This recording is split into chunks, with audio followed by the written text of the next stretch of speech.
The Office of the Chief Electoral Officer in Tripura has so far taken action against 5 state government officials for violating of the Model Code of Conduct out of 15 complaints received.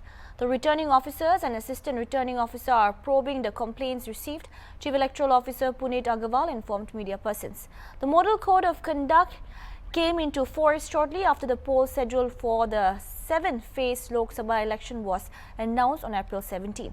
The CEO, along with West Parliamentary Returning Officer Vishal Kumar and others, attended the special Alpana Anushtan as part of systematic voters' education and electoral participation to educate voters on various aspects of elections.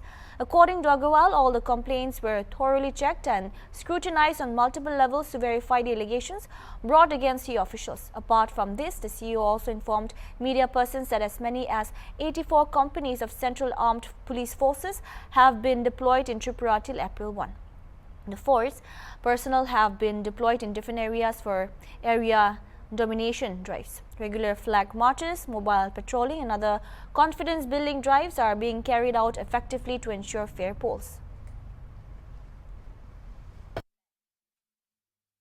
तो उसको कोई झुठला नहीं सकता, उसके ऊपर भी कार्रवाई होनी पक्की है। कितना फोर्स आया है आज तक?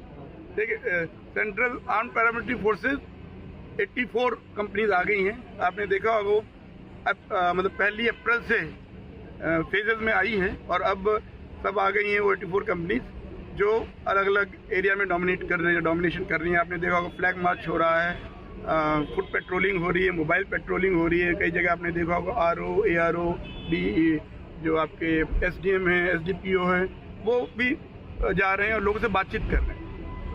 अगर अभी भी अगर कहीं किसी इलाके में आप लोगों को लगता है कि लोग ऐसा बोल रहे हैं, मतलब जो लोग बोल रहे हैं, डेमोक्रेसी क्या है, जो मतदाता है वो क्या सोचता है वो उसको उसके हिसाब से मत दे पाए। इसलिए अगर किसी भी इलाके में वहाँ के जो रहने वाले मतदाता हैं आपको लगता है कि उनको अपनी स्वेच्छा से वोट देने में कोई बाधा आ रही है, तो आप लोग अभी भी जा सकते हैं, जाके वहाँ से तथ्य लेके आए कि ऐसा हो रहा है, ताकि अगर उसको आपके अलावा जब कोई और भी जाएगा, कोई इम्पार्शियल वे में इंक्वायरी होगी तो वो बात निकल के आए, और अगर बात निकल के आएगी तो उसके विरुद्ध एक्शन होगा। लेकिन अगर वो तथ्य सही नहीं होगा तो फिर उस पर कुछ किया नहीं।